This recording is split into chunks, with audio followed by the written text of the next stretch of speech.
Alright, I made it through day 2. Barely. The urge to put something on this morning was so strong. I was like, music isn't so bad. I can listen to music. That should be fine. And I very nearly did, but I stayed strong, and as the day went on, it got a little easier. I did have a realization today. I listened to this self-help podcast called The John Deloney Show, and I love it.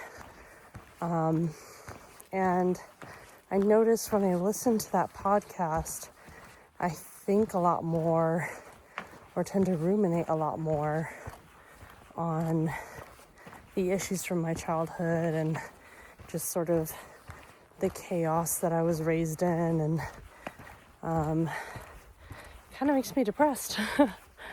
And now that I'm not listening to the podcast anymore, I notice I don't think about that stuff as much, and I don't dwell on it, and generally feel emotionally better. So I started to make progress on the no phone thing. See you tomorrow.